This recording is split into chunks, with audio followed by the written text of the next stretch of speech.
استقبال करती है तो अल्लाह रब्बुल आलमीन 70 हजों का सवाब औरत को अता फरमाता है। कितनी अच्छी बात है। देखो आप कि शौहर का अगर मुस्कुरा के इस्तेकबाल करें, लेकिन आज तो शिकवे हैं, शिकायतें हैं, इतनी देर क्यों हो गई, कहां गए थे, किसके पास बैठने गए थे, कहां रहते हो, मतलब ना पानी को पूछे ना कुछ करें, तो फिर वो गलत हो जाता है। आप अपने अंदर अदब पैदा करें। शौहर से भी गुजारिश है कि बीवी पे रहम किया करे, उसे सताया ना करे, वो भी किसी की बेटी है। दूसरी बात यह है, अपने अंदर घरेलू झगड़ों में फसाद बपा ना करें। हमारे गौसे आजम की जिंदगी देखें, फरमाते हैं कि पहले मेरे शादी का इरादा नहीं था, लेकिन जब अल्लाह ने और अल्लाह का हुक्म हुआ और प्यारे आका सल्लल्लाहु अलैहि वसल्लम ने फरमाया, तो फिर आप कहते हैं कि मैंने एक नहीं, दो नहीं, 4 शादियां की और अल्लाह ने उनसे मुझे औलादें दी और चारों बीवियां मेरी नेक, परहेजगार, दीनदार हैं और वो दीन के मामले में अल्हम्दुलिल्लाह बढ़ चढ़कर हिस्सा लेने वाली है। ये हमारे गौसे आज़म रज़ियल्लाहु ताला अन्हु ने फरमाया। आपके कई बेटे और बेटियां भी हुए, माशाल्लाह, सब दीनदार और ईमानदार हुए। तो मजहब इस्लाम ये हुक्म देता है कि आप एक दूसरे के हुकूक का ख्याल रखें और शरीयत पर चलें। हमारे बुजुर्गों की जिंदगी मौजूद है हमारे सामने कि आखिरकार हमें क्या करना चाहिए। माओ को यह चाहिए कि बेटा जब पेट में हो या बेटी पेट में हो, वो जब गर्भवती हो या हामिला हो, तो वो कुरान की तिलावत करें, फिल्में ड्रामे ज्यादा ना देखें, गालियां ना बकें, चुगलियां ना सुने, गीबतें ना करें, बच्चे पे असर पड़ेगा। और अगर तुम कुरान की तिलावत करोगी, इंशाअल्लाह बच्चा भी अल्हम्दुलिल्लाह ऐसा अल्लाह ताला फरमाएगा कि वो दीनदार होगा, परहेजगार होगा। हमारे गौसे आजम ने 18 पारे सुनाए और आप गौर करें, ये भी करामती गौसे आजम की कि जब वालदा को छींक आती और वो कहती अल्हम्दुलिल्लाह, तो आप जवाब में कहते यरहमुकल्लाह। शहर जीलान में 1100 बच्चे और पैदा हुए थे उस दिन, जिस दिन हमारे गौसे आजम की विलादत हुई, तो 1100 बच्चे और पैदा हुए। सब के सब आगे चल के अल्लाह के वली बने, सब के सब आगे वली बने। जब आप मदरसे में पढ़ने के लिए जाते थे तो फरिश्ते गैब से ये आवाज देते थे कि ऐ लोगों, अब्दुल कादिर के लिए जगह को कुशादा कर दो। बच्चों से कहते थे, ऐ बच्चों, इनके लिए जगह को कुशादा कर दो। ये गौसे आजम है कि बचपन में फरिश्ते ऐलान करते हैं। एक मर्तबा जवानी के आलम में हमारे गौसे आजम ने अपनी मां से माफी मांगी, कहा अम्मी जान मुझे माफ फरमा दीजिए, मैंने आपको तकलीफ पहुंचाई। अब मां ने कहा बेटा, मेरी जानकारी में तो अब तक तुमने मुझे कोई तकलीफ नहीं पहुंचाई। ये थे हमारे गौसे आजम।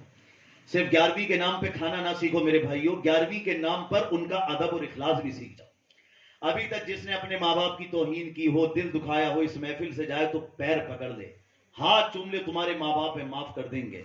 अगर इन्होंने माफ ना किया तो अल्लाह भी माफ नहीं करेगा। खाने काबा चले जाओ, उसकी चादर खिलाफ पकड़ पकड़ के मर जाओ, तवाफ करते करते मर जाओ, लेकिन अगर माँ बाप नाराज हैं तो अल्लाह भी नाराज है, माफ नहीं करेगा अल्लाह। इसलिए माँ बाप का अदब और एहतराम बड़ा जरूरी है, अपने गौसे आजम से सीखो। फरमाया अम्मी जान मुझे माफ फरमा दीजिए। कहा बेटा तुमने कोई तकलीफ ही नहीं दी है तो माफी क्यों मांगते हो। तो अर्ज करने लगे हमारे गौसे आजम कि अम्मी जान जब मैं आपके शिकम में था, याद कीजिए कि आप बाग में, क्योंकि आपके नाना जान का बाग था, हमारे गौसे आजम के जो नाना थे हजरत अब्दुल्ला सौमई, उनका बाग था, उसी की तो खिदमत कराई थी हुजूर गौसे आजम के वालिद साहब से कि पहले खिदमत करो, बाद में मेरी बेटी है उससे शादी करो। सारे वाकयात भी हैं, सुने होंगे आपने कई बार। फिर आपने शादी भी की और उन्हीं से गौसे आजम फिर पैदा होते हैं। देखो तो हजरत अब्दुल्ला सौमई हमारे गौसे आजम के नाना, हजरत शेख अबू सालेह मूसा जंगी दोस्त आपके वालिद साहब, और हजरत उम्मुल खैर फातिमा सानी आपकी वालदा। तो आप कहते हैं अम्मी जान वो वक्त याद करो जब आप बाग में गई, आपने एक अंगूर के गुच्छे को देखा, उसको तोड़ना चाहा तो मैंने आपके पेट में नोच लिया था उस वक्त में। और जानती हैं आप क्यों नोचा था? वजह यह थी कि जब आप अंगूर का गुच्छा वो तोड़ने जा रही थी, बाद रिवायत में सेब का भी जिक्र है, फरमाया कि जब आप तोड़ना चाहती थी तो उसके पीछे एक बिच्छू छिपा बैठा था, अगर आप उसे तोड़ती तो वो बिच्छू आपको काट लेता, आपको तकलीफ पहुंचाता। अल्लाह ने मुझे इस चीज का इल्म दिया, मैंने आपके पेट में ही अंदर नोच लिया, मतलब इस तरीके से दबाया कि आपको दर्द महसूस हुआ और आप पेट पकड़कर घर की तरफ आ गई। तो मैंने जो उस वक्त आपको तकलीफ पहुंचाई थी, मैं उसी की माफी आपसे मांगना चाहता हूं। सुभान अल्लाह। देख रहे हो आप कितनी मोहब्बत और कितना अदब है। اور پھر وہ کہتی ہیں کہ بیٹا غوث اعظم یہ کوئی تکلیف نہ تھی بلکہ تم نے بڑی تکلیف سے بچانے کے لیے مجھے یہ تکلیف دی تھی. یہ بھی تمہارا مطلب یہ کہ کوئی تکلیف پہنچانے کا معاملہ نہیں بلکہ بیٹے تم میرے اتنے فرما بردار بیٹے ہو کہ میں تم پر سے مطلب یہ کہ کوئی بھی گلا شکوہ نہ اللہ کی بارگاہ میں رکھتی ہوں بلکہ تم نے میری ہر بات کو مانا ہے اور میری فرما برداری کی ہے, میں تم سے خوش ہوں. تو یہ عالم ہوتا تھا ان کا. دیکھو ماں باپ کی قدر کرنا. 11ویں جیسے کہ میں تمہیں بتا رہا تھا کہ منانے والے اور دل سے عزت کرنے والوں کو اللہ ایمان کی دولت دیتا ہے اگر وہ کافر بھی ہوں تو.